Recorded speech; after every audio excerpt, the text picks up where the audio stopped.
spawning in the top left as the magenta Protoss. It's OnlyDark. And his teammate in the top right. OmniMan as the bluish grey Zerg. On the opposing team, we have Johnek as the yellow Terran in the bottom left here. And his ally, the man, the legend, Zero. Mr. Bombastic himself. Bombastic himself. Another great thing about the Luna remake is that it's a little bit easier for a Terran player to make a wall. On the old Luna, it was kind of awkward to make a good wall that was tight versus rush. But now it's a little bit easier. Unless you're Johnek, who seems to make his own walls. I think it's a bit misplaced. What's he got in mind here? Is that still wall if he puts the depot to the top right and the barracks to the bottom? Is that still wall? Yeah, maybe. It looks like it's loose on the bottom though, right? Or am I wrong? Yeah, it's probably it's tight on the top. When the second depot goes on top, it's tight. Yeah. But do you think the bottom of the barracks is loose against lings or anything like that? Oh, it's gonna be link tight. Okay. So he's got his own little style of a wall. I'm sure he's tested it out, and he's not going to be making a mistake like that in this Pro League. It's going to be interesting to see. Johnek is opening with the gas, and so is as well as OnlyDark's opening gas. So are we going to see OmniMan going mass links with dragoons, or maybe they're trying the aggressive Korean way, doing ling mutas with one hatch without cannons? Well, do you think we're going to be seeing any tech from the Zerg players, or do you think they're both going to be wanting to get more production early with a hatchery, or do we think we're going to see maybe a fast layer out of Zero? I think, I was going to say he's cutting the gas, so yeah. It's hard for Zerg holding versus Protestant Zerg if they're going mass links and dragoons. There are only a few Zergs that can hold that type of pressure. Yeah, and I guess Zero needs to get a lot of lings out here, especially with his Terran ally not even going to be able to help him for some time. But once they do join forces in the mid game, I think they'll be very strong. Yeah, and OmniMan, he has the advantage of being able to place his hatch on the cliff, so it's going to be hard to get into his space, so he won't be needing the cannons. Which as Zero, it's hard to get the hatch on the cliff there if you're experiencing early seller pressure. Yeah, so interestingly enough, that will enable Dragoons to put a lot of pressure on Zero later on in the game by not having those Sunkens out on the ramp. So it does give a small edge to them positionally, having to force Zero to making that hatchery more in his main base and affording OmniMan this beautiful forward hatchery to secure that ramp against any vulture pressure early on or what have you. But the good thing about having your second hatch in your main is that you don't have to put down as much minerals for spores. You can pretty much cover your base with just 2 in the main instead of 2 on the ramp and 2 in the main. So later on, when you do eventually switch over to mutas yourself, you will have those spare minerals to use. Do you think it's going to be important for OmniMan to try and squeeze out a few greedy drones to compensate for that? I think, yeah, as you say it, you can see the greedy drones popping up. That's what I was thinking anyway. Yeah, a mind reader. I think if they're going to attack, OmniMan have to start making some Zerglings. He only have 12, I think, and he's supply blocked. But which is fine. He knows the Terran and the Zerg team can't attack up that ramp, even though he only has 10 Zerglings. And but he has 2 Sunkens, and with a good drone drill, the TC team won't get up. Yeah, one thing to note is that not only is Sunkens on high ground really just valuable in general because of the mischance and the choke point, but with the drone drilling, it basically increases their value like exponentially. It's really hard to break a ramp that's being properly drone drilled and there's Sunkens behind it. I do like his sunk placement as well, because the only way the vultures can get in is the bottom of the hatch, and if he starts fighting a little bit with the zerglings, he can move them down to the hatch and make a tight choke, because I think the drones can drill over the hatch. Yeah, he can also lava. Yeah. He can also lava trick over to the left and make an overlord while the egg is like floating. You see how the lava sometimes goes off to the left? You can make that into an egg and make it an even tighter choke there as well. I honestly, I think you have to be the only player to ever thought about that. I'm going to block with an egg. I do it all the time. I love it. He could have done it as well. Look at the lava just chilling there. He could have made an overlord. 200 IQ move. He's going to be getting a lot of these drones though, man. They're trying to retreat to these Sunkens, but he lost so many in the process. Yeah, it's a great attack, and this is costing OmniMan a lot of mining time. And now you can, but here's comes the counter.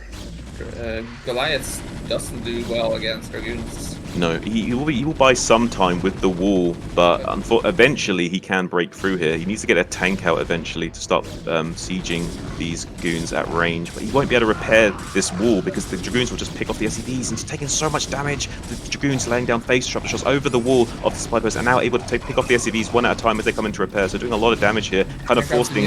Well. This is tough. I don't think that Johnek can hold on here. We've got some Zerglings coming in from the rear, but there's not enough surface area for them. They're going to catch one of these Dragoons, but it's being microed away from OnlyDark, doing a great job of distracting these Lings and keeping the force strong at the front, putting a lot of pressure on this Terran player. Johnek losing a lot of SCVs. It's looking really dire for their team right now. He can't afford to lose this much economy. Terran really needs to be strong in this 2v2 situation. Yeah, but you can see OnlyDark, he came with the reinforcement. He has 3 gates, so he just been pumping out the Dragoons non-stop. And if you take a quick look at the map, look where the mines are placed. They're mined at the Zerg. Zerg units are fragile. You don't really want the Prowess player roaming around freely on the map. GG. You're quite right, Mad. That's a really unfortunate game 1 for Team Zero and Johnek kind of falling apart a little bit to that pressure. Do you think they can get it together and stabilize? What do you think the map choice is here for a Terran Zerg combo? I'm 100% sure about the map pool, to be honest, but... I think we have a Gaia remake. We have, is it Paradiso? There's a few. The Paranoid Android remake, I believe. Yeah, here you can see the map pool. I don't think it's going to be Sparkle. I think it's going to be Fighting Spirit, to be honest. Yeah, I would like that choice. Yeah, just a normal map, balanced map for all races. And I'd like to see Johnek go Marines instead of Tech.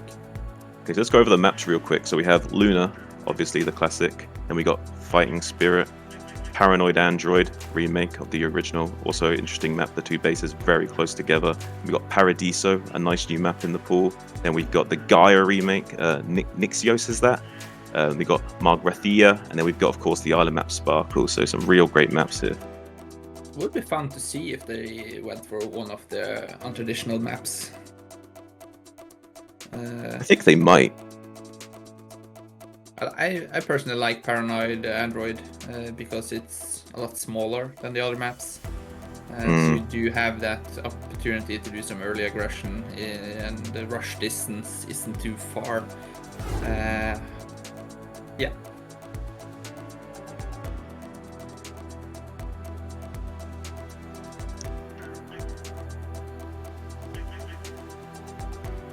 Yeah, I think we are ready. Yeah.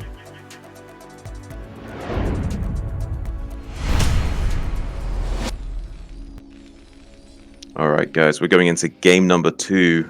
We have on the losing team thus far. Can they redeem themselves? In the top right as the yellow Terran Johnek and his teammate in the top left, the one, the only, the Mr. Bombastic, it's Zero as the red Zerg. And in the bottom left, OmniMan as the navy blue Zerg with his ally, the magenta, majestic Terran, it's OnlyDark. I think... Oh, it's Terran now. Is OnlyDark playing random, or is he picking? It seems so. Okay. then we're gonna have a totally different game. So it could be interesting to see. And random in 2v2, it kind of forces you to want to scout early as well, right? Because you need to identify what you're up against so you can navigate the strategic and build order choice early on. Yes and no. You don't really lose that much with not knowing the other part as the Terran Sarek team, because you have the Overlord scouting, so you have a 50-50 chance of finding the random, and either way, if the Terran player opens gas, you can switch to pretty much any build from that. You don't have to mine the gas even though you built it, so you can still do Marines just fine. Right. Do you think anything will change with that once these overlords kiss on the 9 o'clock position and realizes that they don't yet know the race, or do you think he still just won't bother scouting? I think Johnek is probably going to do late scout, 13 scout probably. He's going to be sending out an SCV of his own, is OnlyDark. Yeah, he's going to scout Zero because he probably wants to see if it's a 9 pool or maybe a greedy build from Zero. If they could potentially punish it. It looks like it's just going to be like an overpool or 11 pool type style, though. Nothing too crazy out of Zero thus far. So, or they've now identified the Terran at least. So I wonder what we're going to be seeing as their choice. The Terran already teching up both players, getting their gas online. Going to be probably wanting to throw down those factories. Yeah, we also see a double hatch, or we have both Zergs getting a hatchery on the cliff, which is really helpful. And here we have a couple of SCVs kissing. So cute. Trading punches. Fusion cutter hugs. Yeah, we can see Zero starting the gas. He only has 1 on the gas, which and we can see OmniMan has 2. So in the long run, it's going to favor OmniMan. Yeah, definitely banking up that additional gas gonna favor you once the muta tech or what have you is out, having that gas advantage. You can see they have the same amount of workers. Zero is squeezing out an extra drone, which is fine because they have map control. They know how many links OmniMan made. So Squeezing out 2 drones actually. Mad, he's getting a little greedy.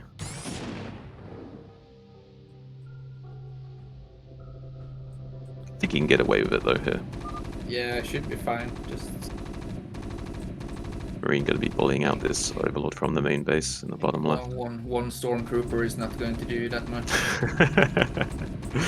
Not quite. I mean, they miss a lot as well, right? Stormtroopers. Yeah. I'm doing my part. I'm helping. I think actually that one Marine would just be fine for OmniMan.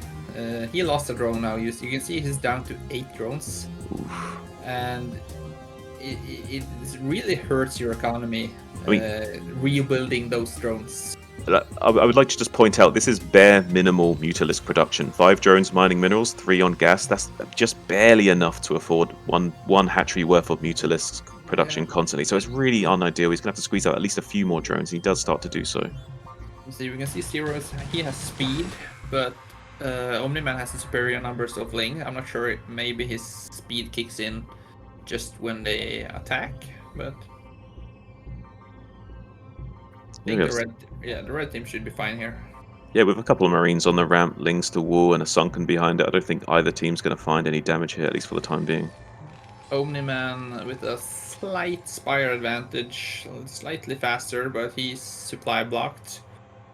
Yeah, but Zero, is Zero ahead of gas? Ahead on gas or behind on gas? It looks like he's behind right now. Like, I thought he was mining more earlier. Yeah, he's behind. But he invested 100 in speed, and he had 1 drone for mining for a short time. A little bit unfortunate they didn't go back to mining that just a tiny bit sooner, but it shouldn't matter too much. Since that Marine forced away the Overlord, they don't really know the Spire timing of OmniMan, so you can see Zero is making evolution, which is okay. You can have 1 spore at home, which keeps you safe from any backstabbing harassment, but you can do the same help with just leaving 1 or 2 Goliaths there. That's usually enough to scare away some mutas and buys you enough time to fly home and save yourself. Yeah, I've seen some advanced 2v2 players do the thing where they kind of keep track of your mutas, and if you don't bother making a single spore, they'll even fly in of just 1 or 2 mutas and start harassing your drones while they know your mutas are distracted elsewhere.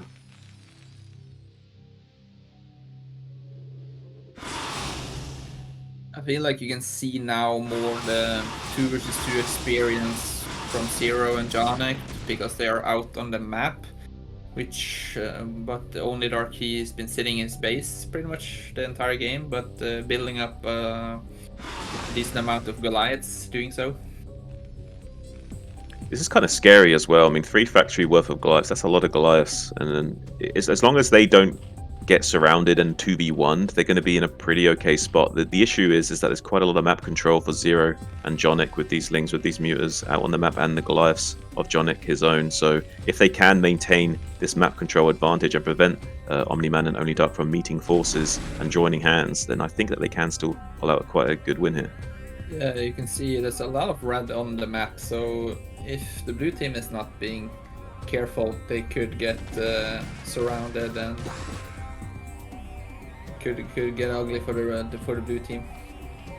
It's going to come down to coordination, and can these 2 players somehow join forces and deal with this opposing team currently flooding around on the map, maneuvering, looking for any opportunity to pounce on the blue team. But it looks like now, okay, I think this is actually a good time for them to come out on the map. They've kind of given them enough space that they can now kind of come all the way over to the left-hand side and maybe do a push here on the vertical axis. OmniMan, he is up in drones now, and he has more mutas, but I think, yeah, I was going to say, I think he's going to bring out his Zerglings as well, because they do a lot of work, because the Goliaths are not the smartest operators, so they don't attack ground. Yeah, Mutilate's going to be diving on top of the front line of Goliaths. Huge Karen booster for a fleet of missiles just flying through the air, doing a lot of damage, and now cleaning up the ground force of the blue team really quickly. So it looks like Zero and Johnek in a very commanding position here, dealt with that attack very nicely. Yeah, they dominated that fight a lot bigger than I anticipated. But I think maybe their advantage was that you could see Johnek, he was shooting and moving his Goliaths, while OnlyDark, he was just standing there and waiting. So you kind of constantly have to babysit your Goliaths, or they will shoot for one target, maybe hunt down one target. So that was definitely a control and a positioning issue, because both Terran players had their +1 upgrades. There was definitely no upgrade advantage there. It was just purely down to unit control and positioning. Okay, looks like Johnek going to be coming into the bottom right natural expansion, keeping the Terran locked in his base. Goliaths are not going to be able to push down that ramp anytime soon, so it's going to be a little bit unfortunate for him. And now a small Zergling counterattack to Zero in the top left going to be shut down as he starts to get his second gas online, which is going to allow him to overpower OmniMan eventually. Yeah, OnlyDark now is forced to make a siege tanks, which you don't really want to siege. You want mass Goliaths.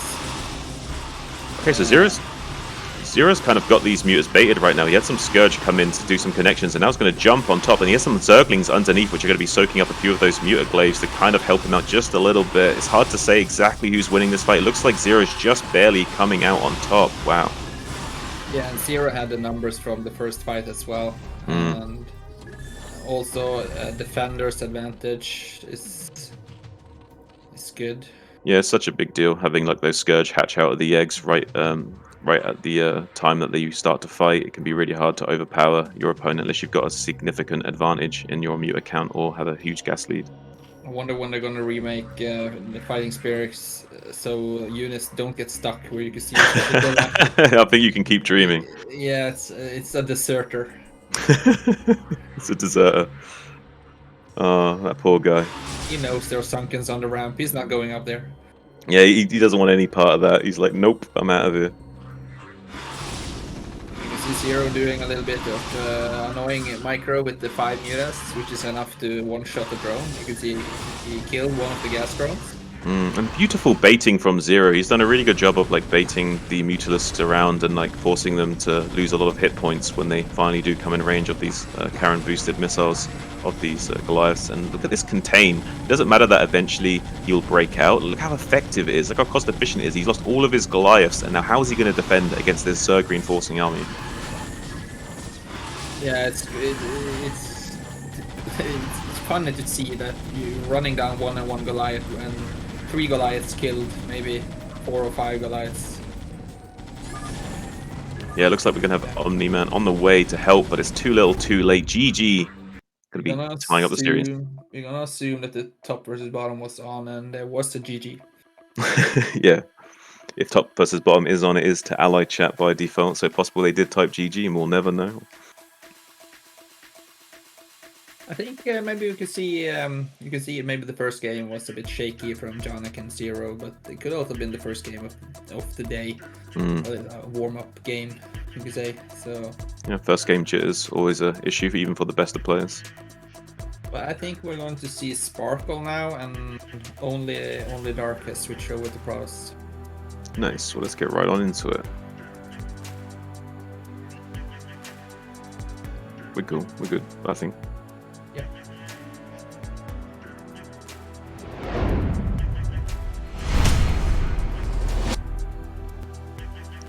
Alright guys, we're going into game number 3, the tiebreaker on Paradiso, spawning in the top left as the majestic magenta Terran. It's OnlyDark. And his teammate in the bottom right, also playing random, it's OmniMan as the bluish-grey Protoss cross-map positions. And on the other team, it's Johnek as this beautiful, handsome nerd as the yellow Terran. And the man himself, the myth, the legend, Mr. Bombastic, it's Zero. That's the great look. So much for my predictions. All the races are changed, and the map was completely wrong. So I'm just gonna sit back now and shut up for the rest of the game. I think your crystal ball might have fallen onto the ground and shattered a little bit there, man. Yeah, I haven't watched it for a couple of weeks. So. That's alright, you've got very good 2v2 insight. I want to hear a lot from you this game still. Here we have another example of a tricky map, or 3 of the locations you can wall off, but top left for OnlyDark is a bit annoying. You can't have like a fit wall like Johnek. That's a little bit frustrating. So do you think that's going to come into play here with these races, or do you think that will not be able to be exploited? Well, so they don't know that it's not any Zergs other than Zero, so... Yes, yeah, so for all they know, it could be 2 Zergs, right? And they could be facing like a double 9 pool, and then suddenly that non-Ling tight wall becomes a big problem. I don't think they seem fairly confident that there's not 2 Zergs. So Zero is opening with 12 hatchery at the natural.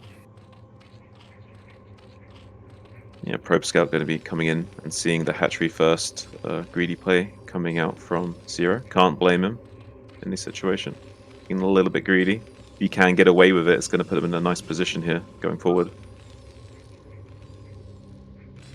Yeah, for OnlyDark, it could have been tricky if Zero opened with the 9 pool. It's kinda, I think even the Marine spawns on the outside, so yeah, you have to be really quick. So you might get 1 Marine in before the Zerglings are there, and then you have to have a hold position with an SCV, and you might have to even repair it. Yeah, the second Marine pops out more or less as the Lings are arriving, so it's really frustrating because they will kill that Marine for free. One thing to say is that maybe the Lings can't get great surface area on the depot if you block it well enough.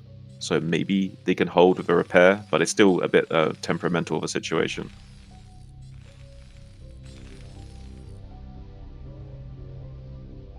Okay, so Zealot and the Marine going to be coming down and applying suppression. And the Sunken is only just now starting, so it's actually a little bit annoying for Zero to have to deal with. Some Lings are on the way, but this creep colony at the very least can be taking a lot of damage. Some drones and Lings are being pulled to try and deal with this. We've got 4 Lings in the main base with another 2 going to be hatching in their natural, so I don't think they're going to be taking any damage here, but it's a little bit annoying getting this Sunken reduced to very low hit points. Yeah, but it didn't go under 100 HP, so it will generate quite fine.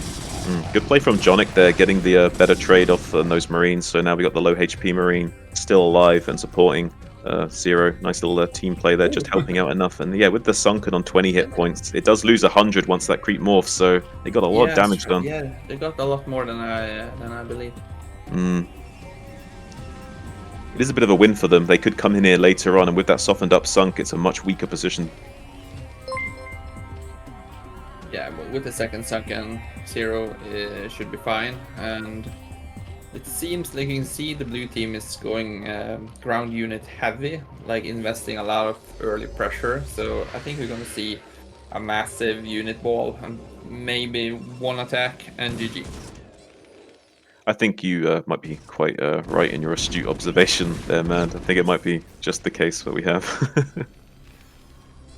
Okay, we have the Zealots now running up the ramp, Marines behind, and the Vulture to support. Going to put a lot of damage onto this depot. SCVs coming off the line to repair. Only 3 of them maybe can get, although the Marines actually blocking more than 3 getting onto that depot for the time being, so not getting the full repair that they could maybe otherwise get. Lynx coming from back, going to be clearing up those. Oh, man. Look at the probe. The Lynx did an amazing job actually. Yeah. I didn't think they were going to clear out that fast. No, that was very nicely dealt with there by Zero. Really well played. I think Zero can play either start his lair or put down a third hatchery. It looks like he's saving up some minerals to go on holiday or something. I'm not sure. He's saving up for StarCraft 3, okay? It's an expensive game.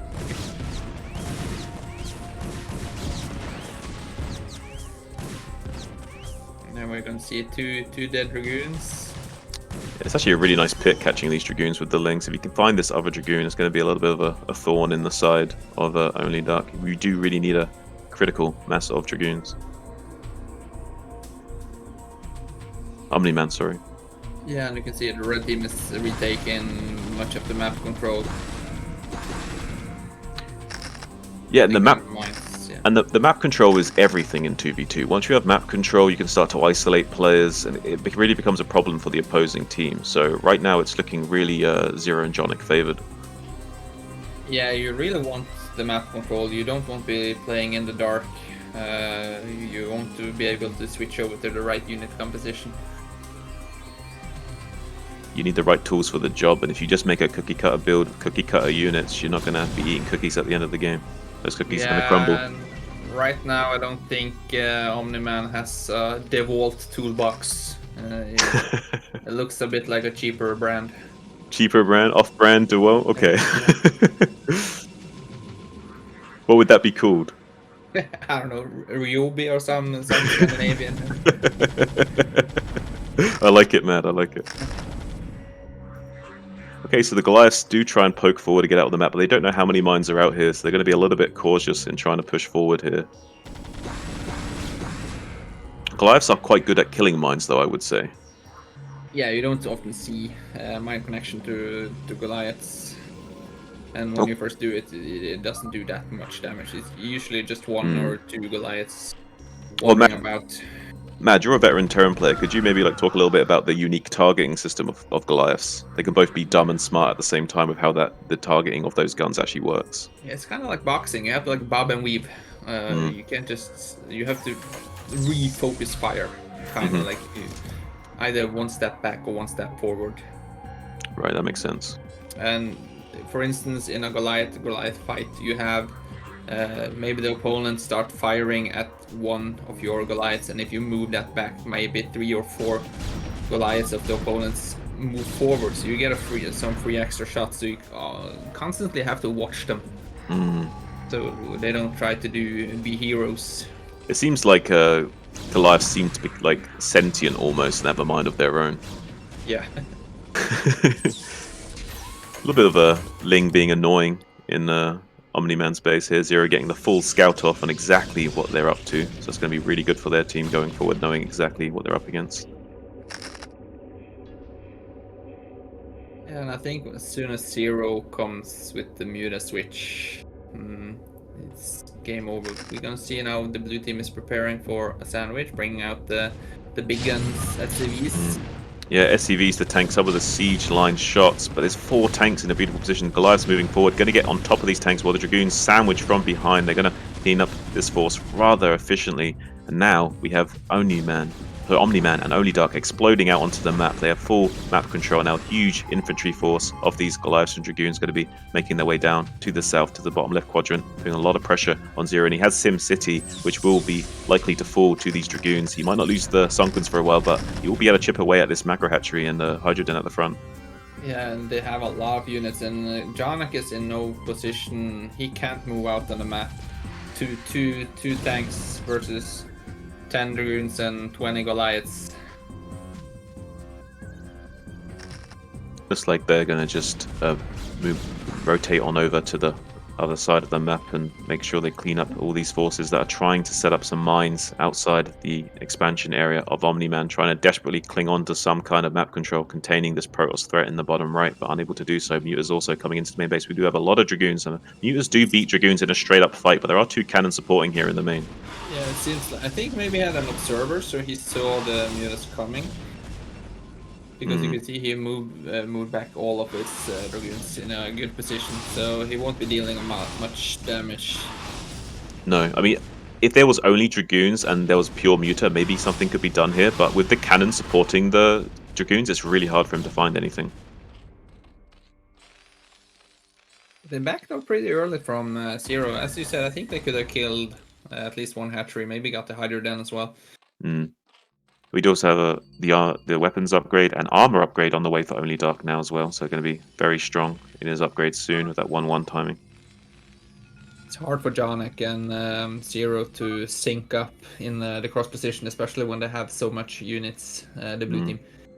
Sometimes the Terran player could make his second or third factory at the Zerg base, so he can put down siege tanks, which pretty much makes the Zerg player invincible. You can't attack him. Yeah, it's definitely a good way of fortifying your Zerg ally. I like to see that play as well, man. And look at this force. It's going to be sandwiched so heavily. He's coming in and sieging up and trying to deal with these huge flood of Dragoons to the south. But meanwhile, we have from behind OnlyDark just moments away, sandwiching this army. That's a great mind connection. It's a tasty Terran sandwich. But look at all those Dragoons that have gone down already. So right now it's actually looking like Johnek traded pretty cost efficiently, and it's starting to go Zero and Johnek's way a little bit. They kind of zoned out the armies just barely enough to fight them, kind of 2v1, just enough to not lose too much units, too cost inefficiently. So the trade's gone okay, but it still looks like OnlyDark and OmniMan going to be coming out on top slowly. They have so many Goliaths, even though they came one by one and got decimated, but it's a tight fight, so this kind of resets who controls the map. So now we're back to even after that fight, I feel.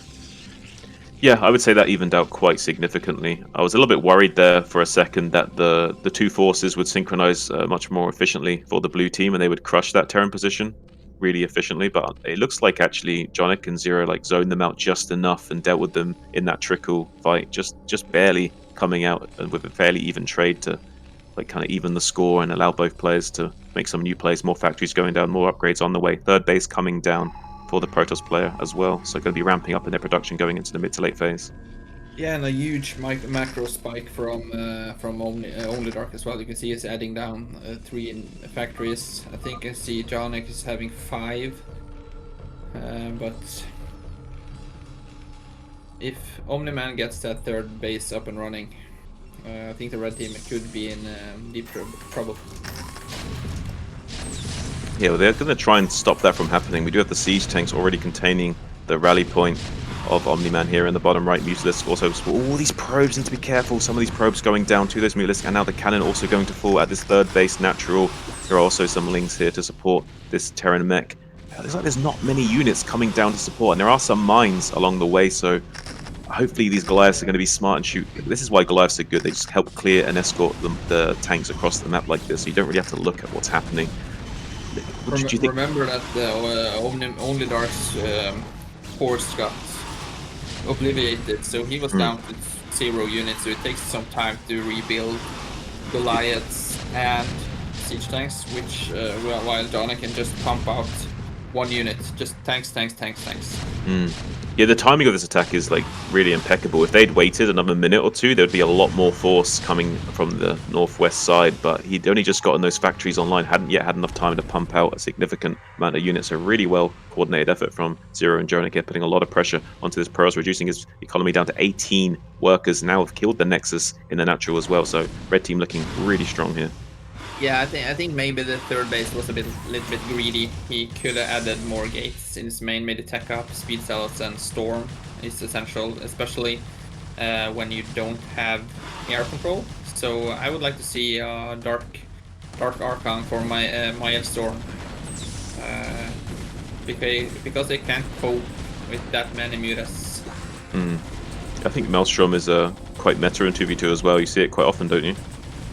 Yeah, you see it more and more. You can see the top players, they almost skip using the Dark Templar and go straight for Dark Archon. Makes sense. Especially with the prevalence of mutas in 2v2s, I think it's a really strong option. Getting on top of these Goliaths, it's hard to say exactly who's going to win the Goliath and Muta fight, because sometimes it looks like the mutas are losing and then the Goliaths lose, so it's kind of hard to judge sometimes, but looks like going to be able to back away those mutas with the remaining Goliaths. I'm not sure. He's coming round 2 though. What the upgrades on the mutas are, but the OnlyDark has the Carface, so they even out their air attack. But there is 1+1 armor on these Goliaths as well, so the Mutaglave's not quite as efficient, reducing the incoming damage by roughly 2.5 per glaive because of the bounce, so it's pretty effective having that armor. Johnek bringing out 12 SUVs. He also wants a nomination for the Pimpus Play Award, along with Strudel. You can see the Terran players bring out all the tricks. We need to bring back Pimpus plays, don't we? We need a more modern day version of it. Yeah, but some of the Pimpus plays, was, you can call it exploiting bugs and errors in the game, which they have fixed. So now it's a lot harder to do the pimp play. That's very true. You could jump a drone on fighting